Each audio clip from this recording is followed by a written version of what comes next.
হচ্ছে ডক্টর ইউনূস 30শে জুনের পর একদিনও থাকবেন না। প্রেস সচিব এই কথাটি বারবার বলতে হচ্ছে কেন? মাত্র গনে গনে 24 ঘন্টার মধ্যে ডক্টর ইউনূসের পতন ঘটাইতে পারে। ডক্টর ইউনূস 24 ঘন্টাও তিনি ক্ষমতায় থাকতে পারবেন না, তাকে ক্ষমতা ছেড়ে চলে যেতে হবে অথবা তার পতন হবে। আইন উপদেষ্টা আসিফ নজরুল বলেছেন, ভুল করেছি আওয়ামী লীগ নিষিদ্ধ করে। আওয়ামী লীগ বাংলাদেশের স্বাধীনতা সংগ্রামের নেতৃত্ব প্রদানকারী দল। ব্যক্তিগতভাবে কোনো রাজনৈতিক দলকে নিষিদ্ধ করার পক্ষে আমি না। ডক্টর ইউনূসের পতন যে আসন্ন সেই লক্ষ্যে একটা কাজ চলছে, জাতীয় এবং আন্তর্জাতিকভাবে কাজ চলছে। এবং ডক্টর ইউনূস আর খলিলুর রহমান থাকলে সেনাপ্রধান ওয়াকারুজ্জামান থাকতে পারেন, নাকি তিনি যার নাম লিখে চিঠি শাহাবুদ্দিন চুপ্পুকে বঙ্গভবনে এর আগেই পাঠিয়ে দিয়েছেন সেই লেফটেন্যান্ট জেনারেল কামরুল হাসান হতে যাচ্ছেন বাংলাদেশের পরবর্তী সেনাপ্রধান? শেখ হাসিনা তিনি বুঝতে পারছেন তিনি খুব শীঘ্রই দেশে ফিরবেন এবং সস্থানে তার মানে যে জায়গায় ফেলে এসেছিলেন সেই জায়গাতেই গিয়ে বসবেন উনি, এবং ভারত সেই ব্যবস্থাই করবে।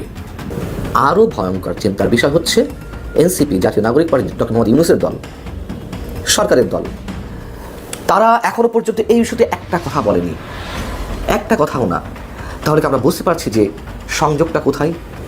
এরা নাকি পুরো বাংলাদেশকে পুরো বদলে দেবে, নতুন বাংলাদেশ কায়েম। ইতিমধ্যে বুঝতেই পারছেন আজকের খবরটি কতটা গুরুত্বপূর্ণ একটি খবর। বন্ধুরা চলুন ভিডিওতে আজকে আর বেশি কথা বাড়াবো না, সরাসরি আজকে আমরা চলে যাব মূল ভিডিওতে, আর সেখানে আজকে আমরা দেখব আজকের খবরের বিস্তারিত। গুরুত্বপূর্ণ দুটো বিষয়, একটি হচ্ছে ডক্টর ইউনূস 30শে জুনের পর একদিনও থাকবেন না। প্রেস সচিব এই কথাটি বারবার বলতে হচ্ছে কেন?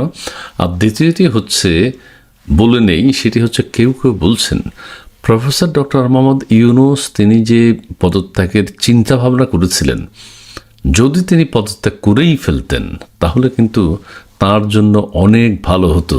তিনি বাকি জীবন খুব সুখে শান্তিতে সম্মানের সাথে বেঁচে থাকতে পারতেন।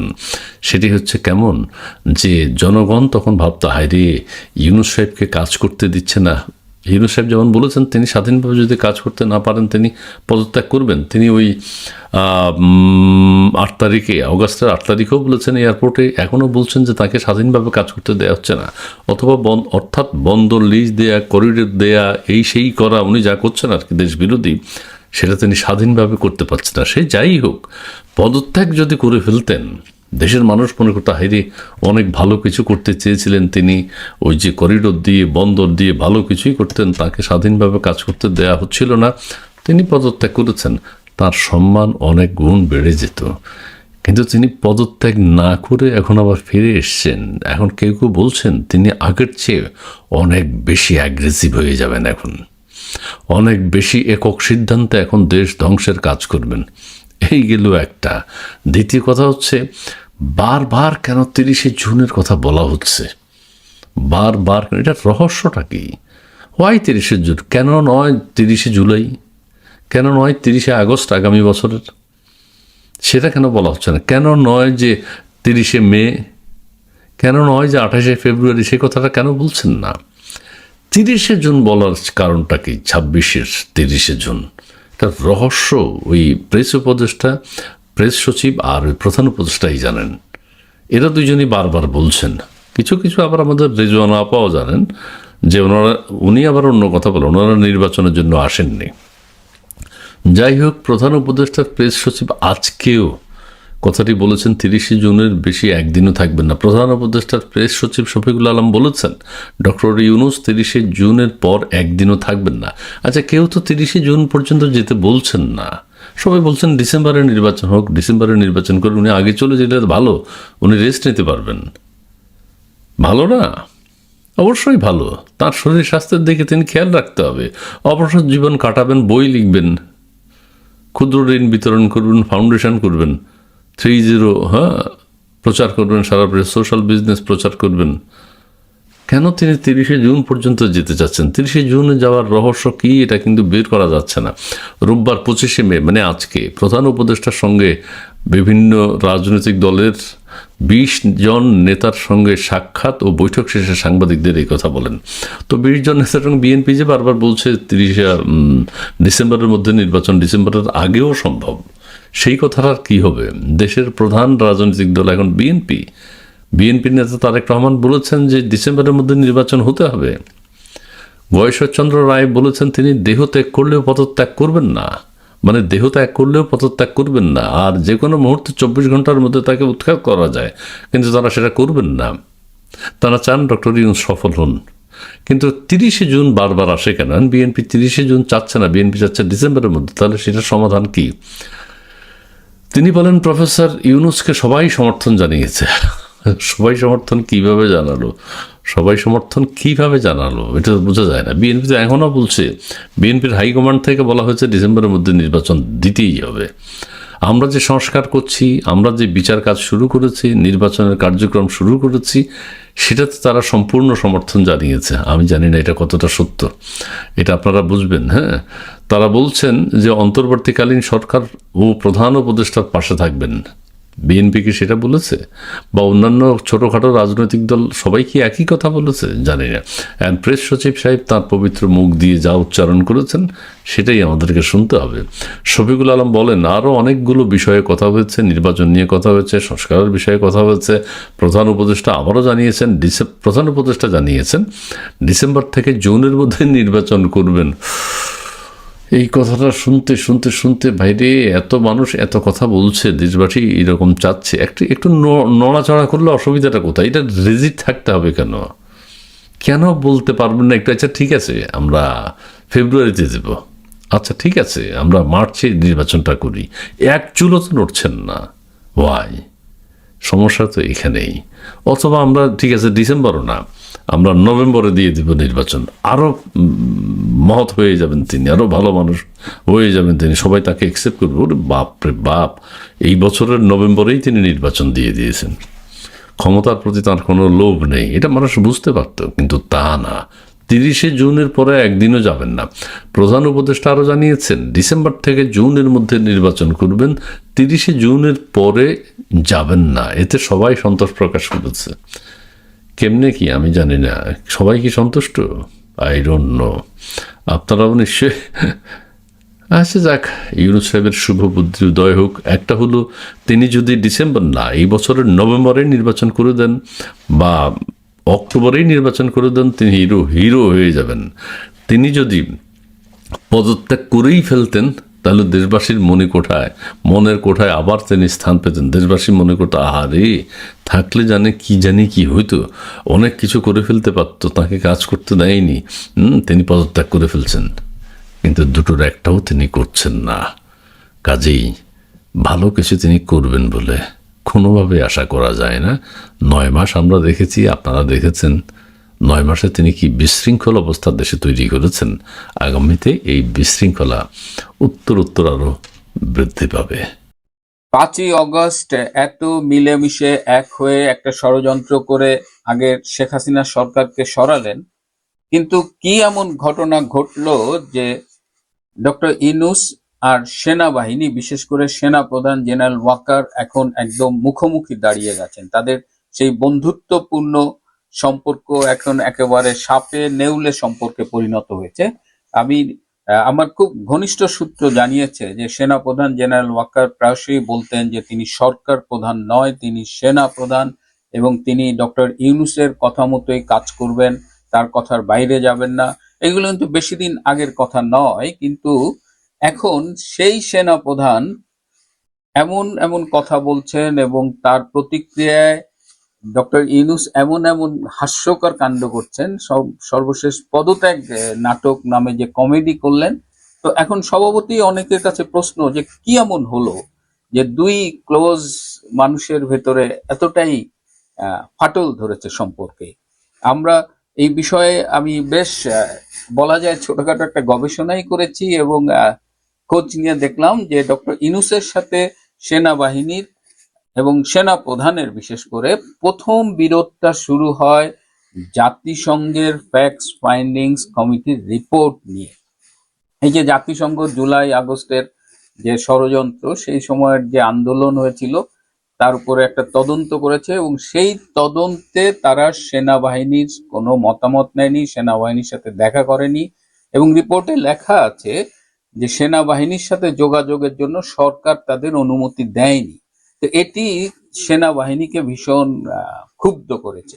বিশেষ করে এই রিপোর্টে র্যাব নিয়ে অনেক কথা আছে, ডিজিএফআই নিয়ে কথা আছে। তো র্যাব একটি স্বতন্ত্র বাহিনী যেটা স্বরাষ্ট্র মন্ত্রণালয়ের অধীনে কাজ করে। ডিজিএফআই যদিও আর্মি অফিসার এখানে কাজ করে, কিন্তু ডিজিএফআই সেনা প্রধানের অধীনে নয়। ডিজিএফআই মূলত প্রধানমন্ত্রী বা সরকার প্রধানের তত্ত্বাবধানে চলে। তো ডিজিএফআই এর কথা, র্যাবের কথা বলে ওই রিপোর্টে এমন একটা ধারণা দেওয়া হয়েছে যাতে সেনাবাহিনীর ইমেজ সংকট হতে পারে আর কি। তো সেই জায়গায় জেনারেল ওয়াকার এবং সেনাবাহিনীর মোরাললেস ভাষ্য হলো যে কেন তাদের এই রিপোর্টে এই ইনভেস্টিগেশনের সময় পার্টিসিপেট করতে দেওয়া হয়নি, এবং তাদের পার্টিসিপেট না করতে দিয়ে তাদের কিন্তু অনেক ক্ষতি করা হয়েছে এবং এর ফলে অনেক সত্য প্রকাশিত হয়নি। এবং এই যে ইউএন এর যে রিপোর্টটা হয়েছে, এই রিপোর্টটা মানে যদি আপনি ক্রিটিক্যালি রিভিউ করেন, এখন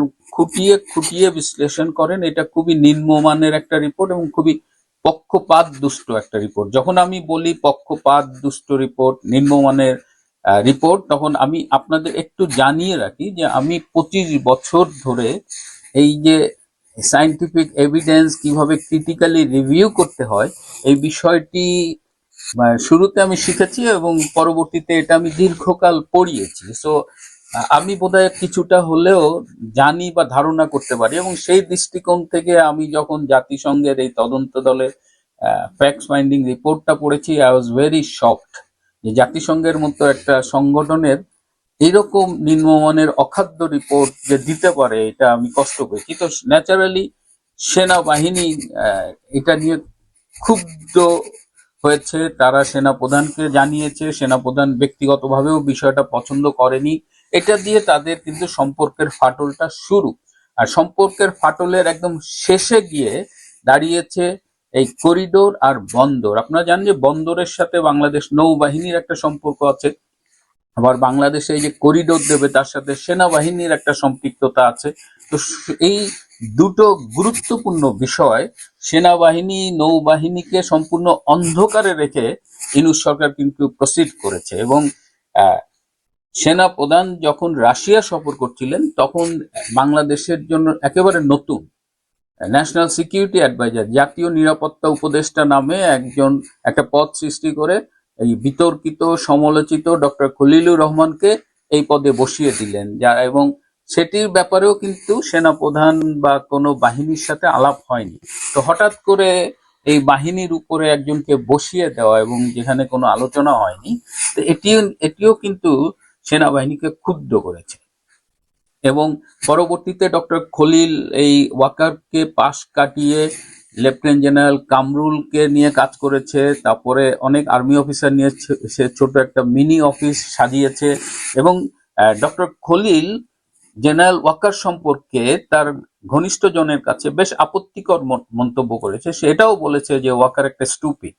তো স্বভাবতই এইসব সেনাপ্রধানের কানে গেছে এবং এসব শুনে সেনাপ্রধান ক্ষুব্ধ হয়েছে এবং খুব দুঃখ করে এই 21শে মের যে দরবারটা হলো সেখানে জেনারেল ওয়াকার খুব দুঃখ করে বলেছে যে আই এম গার্জিয়ানলেস, আমার কোনো অভিভাবক নেই। এই যে আমি একটা সেনাপ্রধান, সরকার একের পর এক সিদ্ধান্ত নেয়, যা ইচ্ছা তাই করে, বাট তারা কখনো আমাদের সাথে আলোচনা করবার প্রয়োজনও মনে করে না। তো এই যে বন্দর দিয়ে দিল, করিডোরের ব্যাপারে রামুর যে জিওসি মেজর জেনারেল মিনহাজ, তিনি জেনারেল ওয়াকারকে জিজ্ঞেস করেছে স্যার হোয়াটস হ্যাপনিং, মানে ইভেন তারাও কিছু জানে না, কিন্তু হিটটা তাদের উপর দিয়ে যাচ্ছে, ইনভলভমেন্টটা তাদের উপর দিয়ে যাচ্ছে। এই যে Arakan army, American army, navy, এয়ারফোর্সের সৈন্যরা আসছে, লোকজন আসছে এবং তাদের সাথে ইন্টারঅ্যাক্ট করতে হচ্ছে এই বাংলাদেশ আর্মিকে, এবং তারা কিছুই জানে না। এবং তাদের নিজস্ব বিশ্লেষণে দেখা গেছে যে এই করিডোরের সাথে একটা বাড়তি যুদ্ধের ঝুঁকি জড়িয়ে আছে। সেই যুদ্ধের ঝুঁকি বাংলাদেশ সেনাবাহিনী, নৌবাহিনী, বিমান বাহিনী কেন নেবে, কার জন্য নেবে? সো এই পুরো বিষয়গুলোই খুব অন্ধকারে ছিল। তারপরেও সরকার একটা সিদ্ধান্ত নিয়ে ফেলেছে। পররাষ্ট্র উপদেষ্টা বলেছে নীতিগত সিদ্ধান্ত নিয়েছে। যদি কক্সবাজারে যান তাহলে আপনি দেখবেন সেখানে আরাকান আর্মি, আমেরিকান আর্মি, এদের অবাধ বিচরণ। সো এইসব বিষয়ে সেনাবাহিনী ক্ষুব্ধ। এই দুটা ছিল হলো গ্রস যে এই দূরত্ব তৈরি। এছাড়াও এই যে কিছু প্রবাসী ইউটিউবার আছেন, হ্যাঁ, সেই ইউটিউবাররা ওয়াকার এবং ইনুস সম্পর্কে এমন এমন মন্তব্য করছে যে দুইজনের মধ্যে একটা দূরত্ব তৈরিতে তারা খুব পরিকল্পিতভাবে কাজ করেছে, এবং ওয়াকার এবং রাষ্ট্রপতি শাহাবুদ্দিন চুপ্পু এদের একদিকে রেখেছে এবং অন্যদিকে ডক্টর ইনুসকে রেখে মুখোমুখি রেখে মন গড়া গাঁজাখুরি ইনফরমেশন দিয়ে তাদের সম্পর্কটাকে খুবই ক্ষতিগ্রস্ত করেছে। এর আগে 11ই মার্চ হাসনাত আব্দুল্লাহ এবং সার্জিস আলম তারা জেনারেল ওয়াকারের সাথে সেনানিবাসে দেখা করতে গিয়েছিলেন, এবং 21শে মার্চ এটা নিয়ে হাসনাত আব্দুল্লাহ একটি ফেসবুক স্ট্যাটাস দিয়েছিলেন, যেখানে হাসনাত আব্দুল্লাহ এই রিফাইন্ড আওয়ামী লীগ এটার কথা বলেছিলেন, এবং মানে স্পিকার শিরিন চৌধুরী এবং অন্যান্যরা মিলে রিফাইন্ড আওয়ামী লীগ করা যায় কিনা, আওয়ামী লীগ নির্বাচনে অংশগ্রহণ করবে কিনা, এই বিষয়টা নিয়ে খুবই বিতর্কিত একটা স্ট্যাটাস দিয়েছিল।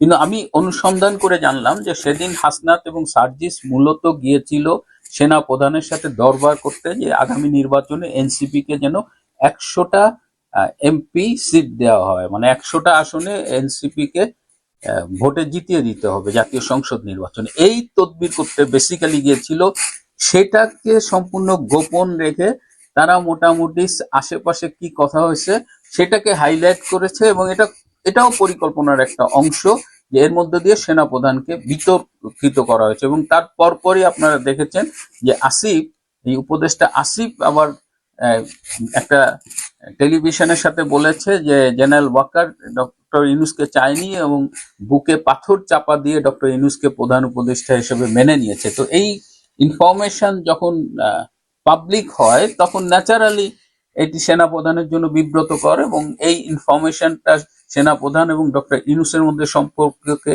ক্ষতিগ্রস্ত করে। এবং এই সামাজিক যোগাযোগ মাধ্যমের কয়েকজন ইউটিউবার, এই কিছু উপদেষ্টা বা সমন্বয়ক, এরা কিন্তু অত্যন্ত প্ল্যান্ড ওয়েতে এই জেনারেল ওয়াকারকে বিতর্কিত করছে এবং ইউনূস থেকে জেনারেল ওয়াকারকে দূরে সরিয়ে নিচ্ছে।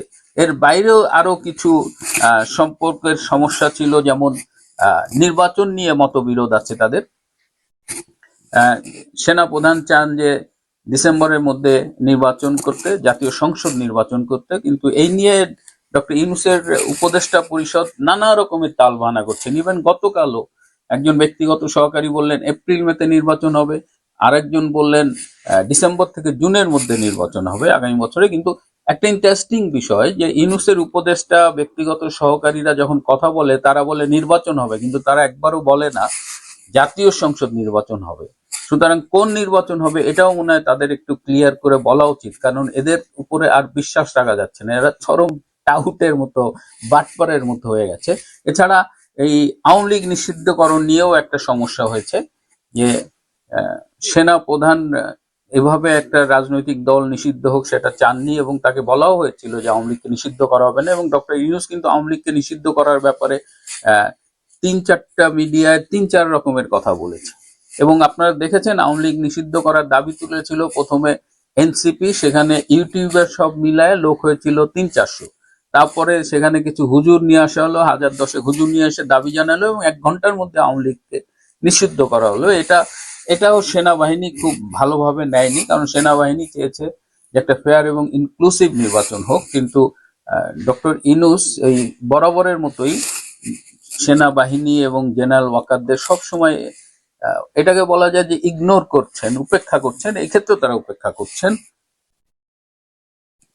আরেকটা ভয়াবহ ইনফরমেশন জেনারেল ওয়াকারের কাছে এসেছে, এটা একটা প্রতিবেশী দেশের কাউন্টার ইন্টেলিজেন্স এই ইনফরমেশনটা ইন্টারসেপ্ট করেছে। সেটা হলো যে বাংলাদেশ আর্মির কিছু জুনিয়র অফিসারকে দিয়ে একটি কুসংগঠিত করে জেনারেল ওয়াকারকে হত্যা করার একটা প্ল্যান কিন্তু হয়েছিল, কিন্তু এটা ফাঁস হয়ে গেছে। এবং এটা ফাঁস হয়ে যাওয়াতে জেনারেল ওয়াকার খুবই সতর্ক হয়ে গেছে, এবং গত দরবারে, কুসুমের দরবারে সেনাবাহিনী সবাই মোটামুটি এককভাবে জেনারেল ওয়াকারের প্রতি আনুগত্য ঘোষণা করেছে। যদিও এই দরবারে 3-4 জন জুনিয়র অফিসার, যাদের কথা আমি আগে বলেছি, এরা কিন্তু এই সংস্কার, ডক্টর ইউনূস, এদের টোনে কথা বলেছিল। So they have been identified. But overall যেটা বললাম যে আর্মি এখন জেনারেল ওয়াকারের লিডারশিপের প্রতি কমিটেড। ওই যে বিচ্ছিন্নতা অংশটা আছে ওদের আইডেন্টিফাই করা হয়েছে এবং they will be taken care of. Lieutenant general কামরুলকে মোটামুটি ক্ষমতাহীন করে রাখা হয়েছে, এখন সে আর মেইন স্ট্রিমের সাথে নেই। আর এর সাথে আরো কিছু বিষয়, ছোটখাটো বিষয় আছে, কিন্তু এর সাথে জুলাই প্রোক্লেমেশন বা জুলাই ঘোষণা নিয়েও কথাবার্তা হচ্ছে যে সংবিধান ছুঁড়ে ফেলবে, সংবিধান ছুঁড়ে ফেললে সেনা প্রধান, রাষ্ট্রপতি এসব পদ বাতিল হয়ে যাবে। তো এই ধরনের যে এলোমেলো কথাবার্তা শোনা হচ্ছে, সেখানে সেনাপ্রধান খুব আক্ষেপ করে বলেছেন যে জুলাই ঘোষণা সেনা মাধ্যমে যে সংবিধান ছুঁড়ে ফেলা হবে, হোয়াট ডাজ ইট মিন, এটা নিয়েও তারা কিছু জানেন না। এছাড়া তো সংস্কারের ব্যাপারে ফুললি তাদের অন্ধকারে রাখা হয়েছে। ওভারঅল যেটা শুরুতে আমি বলেছি যে সেনাবাহিনীকে চরম উপেক্ষা করা হয়েছে, এবং আজকে সেই বিন্দু বিন্দু উপেক্ষা, বিন্দু বিন্দু অপমান, অবজ্ঞা এবং এর পেছনে যে ষড়যন্ত্র, সব মিলিয়ে আজকে এমন একটা জায়গায় দাঁড়িয়েছে যে সেনা প্রধান এবং সেনাবাহিনী পয়েন্ট অফ নো রিটার্নে চলে গেছে। তারা এই নির্বাচন করবার ব্যাপারে দৃঢ় প্রতিজ্ঞ, সন্ত্রাস নিয়ন্ত্রণ করার ব্যাপারে দৃঢ় প্রতিজ্ঞ, এবং আপনারা এই জায়গাগুলো দেখতে পারবেন আর কি। আগামী দিনগুলোতে দেখবেন যে সেনাবাহিনীর অনেক ভূমিকা চেঞ্জ হয়ে গেছে। এবং ডক্টর ইউনূস যে এই বর্তমান প্রেক্ষিতে একটা পদত্যাগ নাটক করেছিলেন, সেই নাটকটা চরমভাবে ব্যর্থ হয়েছে এবং তিনি এখন সর্বদলীয় একটা সমর্থন চাচ্ছেন। তার মানে আজকে সন্ধ্যায় এই ভিডিওটা যখন রিলিজ হবে, সেই সময়ের আশেপাশে জামায়াতে ইসলাম এবং বিএনপির সাথে তিনি মিটিং করবেন, এবং আমি শিওর যে বিএনপির সামনে আবার একটা মূলা ঝুলানো হবে, হ্যাঁ নির্বাচন দেব হেই সেই, এবং বিএনপি যদি সেই মূলাটা গেলে তাহলে বিএনপির রাজনীতি ক্ষতিগ্রস্ত হবে। কিন্তু ইউনূসের বোধহয় ফেটটা নির্ধারিত হয়ে গেছে, কারণ ইউনূস তার বিদেশি প্রভুদের খুশি করতে পারছেন না, করিডোর বন্দর দিতে পারছেন না, এটাও যেমন একদিকে নিশ্চিত, আর এদিকে দেশবাসীও তার দিক থেকে মুখ ফিরিয়ে নিয়েছে, এবং তার সেই যে বিপুল জনপ্রিয়তা সেটি এখন নাই। বিশ্বের কাছে তিনি একজন বিতর্কিত এবং ইসলামী জঙ্গিবাদের পৃষ্ঠপোষক হিসেবে পরিচিতি লাভ করছে। তো এই অবস্থায় দেখা যাক কি হয়। সেনাবাহিনী, সেনাপ্রধান এবং ইউনূস মুখোমুখি দাঁড়িয়ে গেছে। তো বাংলাদেশের রাজনীতিতে এখন এটা একটা ক্রান্তিকাল, এবং আমাদের দেখতে হবে ঘটনা প্রবাহ কোন দিকে গড়ায়। বন্ধুরা, আজ এ পর্যন্তই। ভালো থাকবেন, সুস্থ থাকবেন। তার চেয়েও জরুরি হলো কুষ্টিয়া 3 নির্বাচনী এলাকায় জামাত ইসলামী তাদের সম্ভাব্য সংসদ সদস্য বা এমপি প্রার্থী হিসেবে মুফতি আমির হামজাকে সিলেক্ট করেছে। দো ইটস নট ফাইনাল, এটা আবারও পরিবর্তন হতে পারে, নির্বাচনের আগে চূড়ান্ত নমিনেশন দেওয়া হবে। তবে জামাত ইসলামী মুফতি আমির হামজাকে প্রাথমিক নমিনেশন দিয়ে শতাব্দীর শ্রেষ্ঠ সিদ্ধান্ত নিয়েছে কুষ্টিয়া 3 আসনের নমিনেশন দেওয়ার ক্ষেত্রে। মুফতি আমির হামজার চাইতে জনপ্রিয় কোনো প্রার্থী late alone in Jamaat Islami অন্য কোনো দলে কুষ্টিয়া 3 আসনে নেই। মুফতি আমির হামজাকে চিনে না সারা পৃথিবীতে এমন কোনো বাংলা ভাষাভাষী নেই।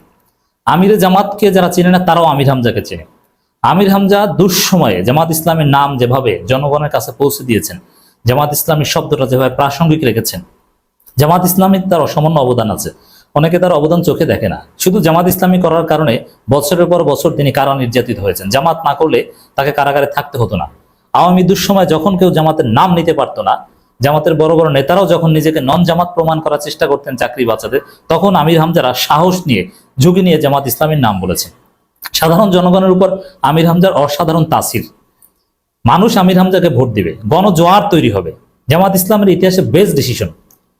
এই আমির হামজা, তারেক মনোয়ার, মিজানুর রহমান আজহারী, আরো অনেক বড় বড় সেলিব্রিটি, বিশেষ করে 3 জনের কথা বললাম, এদেরকে যদি নমিনেশন দেওয়া হয়, জামাত যদি নমিনেশন দেয়, নমিনেশন যে শুধু সক্রিয় দায়িত্বশীলদের দিতে হবে এটা জরুরি না। এরকম সেলিব্রিটিদের এনে নমিনেশন দিতে হবে, যেরকম সাকিব আল হাসান, নায়ক ফেরদৌস, এদেরকে আওয়ামী লীগ এনে নমিনেশন দিত। তো এদেরকে এরকম নমিনেশন দিতে হবে। এতে গণজোয়ার তৈরি হবে কিভাবে? আমির হামজার পক্ষে নির্বাচনী প্রচারণা চালাতে সারা বাংলাদেশ থেকে বিভিন্ন আলেম ওলামারা, বক্তারা ছুটে আসবে যে আমির হামজা আমাদের প্রার্থী।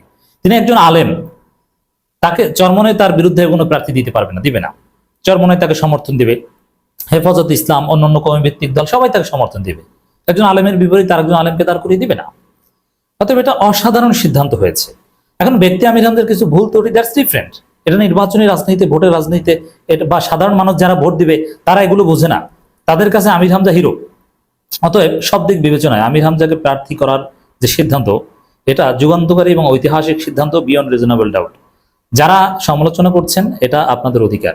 আমির হামজাকে প্রার্থী করাটা কতটুকু ঠিক হয়েছে এই বিষয়ে বিস্তারিত ব্যাখ্যা শুনুন। এই বিষয়টা নিয়ে জামাত শিবির পন্থী অনেক অ্যাক্টিভিস্ট, বুদ্ধিজীবী সমালোচনা করছেন, প্রশ্ন ছুড়ে দিচ্ছেন। অনেকে বলছেন যে এটা একদম ঠিক হয়নি, খুবই বাজে সিদ্ধান্ত। কেউ প্রশ্ন ছুড়ে দিয়েছেন যে কিসের ভিত্তিতে বা কোন যুক্তিতে মুফতি আমির হামজাকে জামাত ইসলামী নমিনেশন দিয়েছে, আমির হামজার কন্ট্রিবিউশন কি। এর মানে দেখেন, ভেরি সিগনিফিকেন্ট, যে বাংলাদেশে জামাত ইসলামীর প্রায় 300 মনোনীত প্রার্থী আছে, বা সব আসনেই জামাত তাদের প্রার্থী প্রাথমিকভাবে মনোনয়ন দিচ্ছে, সেটা নিয়ে কিন্তু ট্রল হয় না কিংবা সরাসরি আপত্তি ওঠে না। কিন্তু আমির হামজার বিষয়টা নিয়ে অনেকে ট্রল করছেন, অনেকে আপত্তি করছেন। অনেকে বলছেন, জামাতের কর্মীরাই বলছেন যে তার প্রতীক কি হবে, রশ্মিকা মিন্দানা না অন্য কিছু, নানান ভাষায় ট্রল করছেন। তো এটা জামাত ইসলামের কতটুকু সঠিক সিদ্ধান্ত হয়েছে এটা পর্যালোচনা করব দর্শক। আবার অনেকে প্রক্রিয়া নিয়ে প্রশ্ন তুলছেন যে হঠাৎ করেই মনে হয় যেন আগের প্রার্থীকে বাদ দিয়ে আমির হামজাকে প্রার্থী ঘোষণা করে দিয়েছে, নানান প্রশ্ন। দর্শক,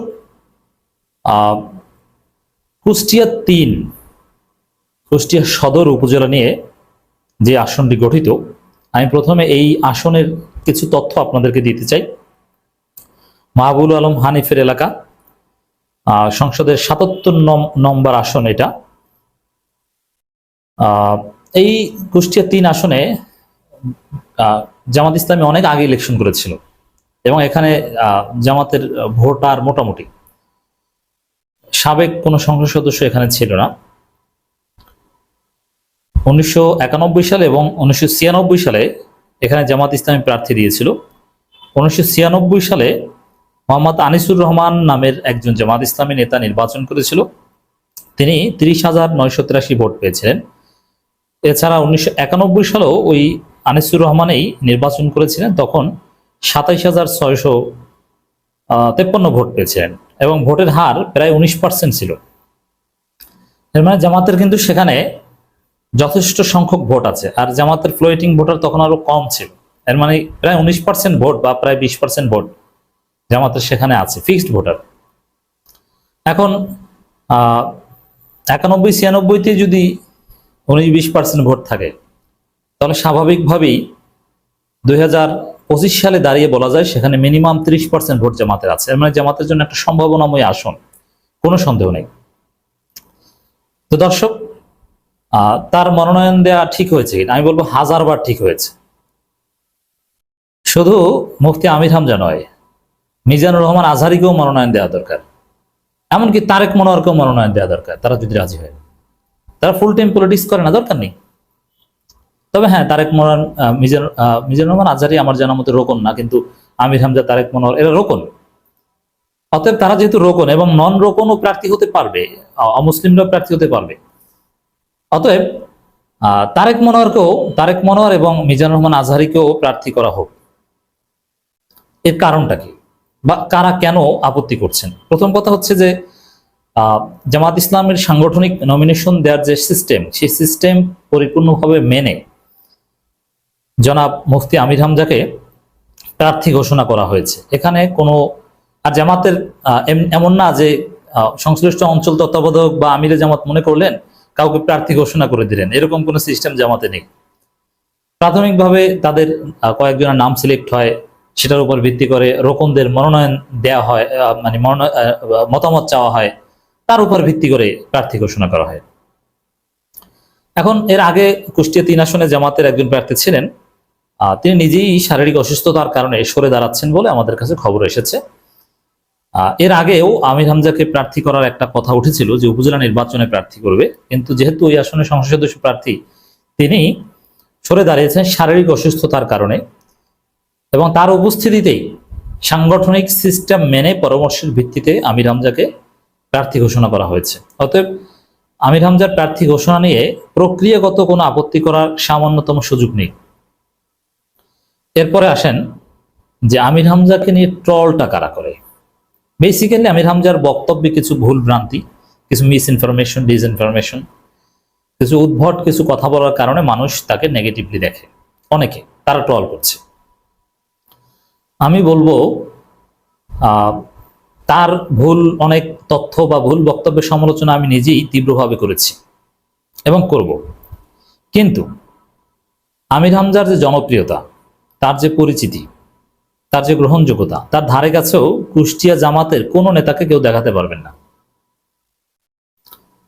আমির হামজাকে চেনেন এমন কোনো মানুষ আছে নাকি বাংলাদেশে, বা এমন কোনো বাঙালি আছে সারা পৃথিবীতে যে বাংলা ভাষায় কথা বলে আর মুফতি আমির হামজাকে চেনেন? আপনি একজনকেও দেখাতে পারবেন না। আমির হামজাকে সবাই চেনে। এক, নির্বাচন করার ক্ষেত্রে, নির্বাচনে প্রার্থী হওয়ার ক্ষেত্রে এই পরিচিতিটা ভেরি ইম্পর্টেন্ট।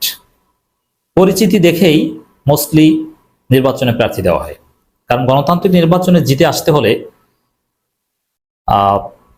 সব শ্রেণী পেশার মানুষের ভোট লাগবে, সবার কাছে আপনার পরিচিতি লাগবে, এটা একটা বিষয়। আর দ্বিতীয় কথা হচ্ছে তার যে কিছু ওয়াজে ভুল, ভাই ওরকম ভুল আমির হামজা যে পরিমাণ কথা পাবলিক স্পেয়ারে বলেন, এই পরিমাণ কথা জামাতের অন্য কেউ বললে হয়তোবা তার চেয়ে বেশি ভুল হতো, অথবা জামাতের অন্য নেতারা যারা প্রার্থী তাদের বক্তব্য, তাদের ফেসবুক স্ট্যাটাস, এগুলো যদি আমির হামজাকে যেরকম আমরা অক্ষরে অক্ষরে অ্যানালাইসিস করি, এগুলো যদি তাদেরটা করি ভাই, তাদেরটা আরো বেশি এরকম ভুল ধরা যাবে। তা ভুলের ঊর্ধ্বে কেউ নয়, মানুষ মাত্রই ভুল, ভুল থাকবে। আমির হামজাকে যেখানে ভুল ধরিয়ে দেওয়া হয়েছে তিনি সংশোধন করে নিয়েছেন। অতএব তিনি এমন কোনো ভুল করেননি যে ইসলাম থেকে খারিজ হয়ে গিয়েছেন, যে তাকে রোকন বানানো যাবে না, তাকে প্রার্থী বানানো যাবে না, ভোট দেওয়া যাবে না। আর দ্বিতীয় কথা হচ্ছে তার ওই এলাকায় আমির হামজার চাইতে জনপ্রিয় তো কেউ নেই ভাই। আমি প্রথমে ভোটের স্ট্যাটিস্টিক্সটা দিলাম এই কারণে সেখানে জামাতের যথেষ্ট সংখ্যক ভোট আছে। অতএব ওই ভোট ফিক্সড ভোটার প্লাস আমির হামজা একজন আন্তর্জাতিক খ্যাতিসম্পন্ন ব্যক্তি, সারা পৃথিবী চেনে। বরং কুষ্টিয়া 3 আসনের মানুষ গর্বিত যে আমাদের এলাকার সংসদ সদস্যকে সারা পৃথিবী চেনে। মাহবুবুল আলম হানিফকে অত মানুষ চেনে না যত মানুষ আমির হামজাকে চেনে। তো এত পরিচিত লোককে নমিনেশন দেওয়ার সুযোগ আপনি কেন হারাবেন? তা জামাত তো একটা ওয়েল ডিসিশন নিয়েছে ডেফিনেটলি। এখন অনেকে প্রশ্ন করেছে তার অবদানটা কি। আচ্ছা, আমির হামজা যে পরিমাণ জেল খেটেছেন, জেলে যেভাবে নির্যাতিত হয়েছেন, তিনি জামাত ইসলামী না করলে তাকে কারাগারে যেতে হতো না।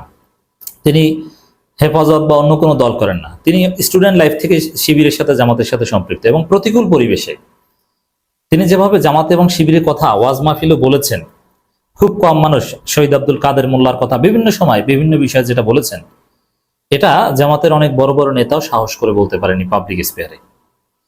জামাতের অনেক বড় বড় নেতা যারা তার চাকরি বাঁচাতে তার শিক্ষা প্রতিষ্ঠানে যে নিজেকে নন জামাত প্রমাণ করার চেষ্টা করেছে, কিন্তু আমির হামজা ওয়াজ মাহফিলে জামাতের কথা বলার প্রয়োজন ছিল না, কিন্তু তিনি বলেছেন, আর এই কারণেই তিনি জেল খেটেছেন। অতএব তার যে ত্যাগ, এটা অসামান্য ত্যাগ।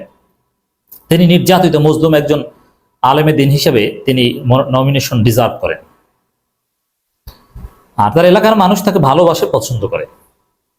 অতএব এই কারণে তাকে নমিনেশন দেওয়া হচ্ছে, মানুষ তাকে ভোট দিবে। তার চাইতে জনপ্রিয় এবং ভালো প্রার্থী আর কে আছে ওই এলাকায়? আপনি দেখান না, সমস্যা কি? এটা কি তাকে জেলা আমির বানিয়ে দেওয়া হয়েছে যে বা মজলিস শুরা সদস্য বানানো হয়েছে জামাতের? বিষয়টা এরকম নয়। ভোট পাওয়ার ক্ষেত্রে তার চাইতে উপযুক্ত আর কেউ নেই বা ছিল না, এতে কোনো সন্দেহ নেই। এরপরে তারেক মনোয়ার সাহেব অনেকটা বিতর্কিত, মিজানুর রহমান আজহারিও তো বিতর্কিত, অনেকে বিতর্ক করেছে না তাদেরকে নিয়ে। তারেক মনোয়ার সাহেবের বাবা এমপি ছিল, এলাকায় তার যথেষ্ট প্রভাব রয়েছে এবং জনপ্রিয়তা আছে। তারেক মনোয়ার এলাকায় জামাতের যিনি প্রার্থী, তাকে আমি জানি না কে, তার চাইতে যদি তারেক মনোয়ারকে নমিনেশন দেওয়া হয়, আমি তো বিশ্বাস করি তিনি ভোট বেশি পাবেন, জিতে আসার সক্ষমতা রাখেন। তারেক রহমান সে পারিবারিক ইমেজ আছে। আর ভোটের রাজনীতিতে ওই রশ্মিকা মেন্দানা আর কি ঢাকা বিশ্ববিদ্যালয় শিবির কি করেছে এগুলো বিবেচনা করে জনগণ ভোট দিবে না।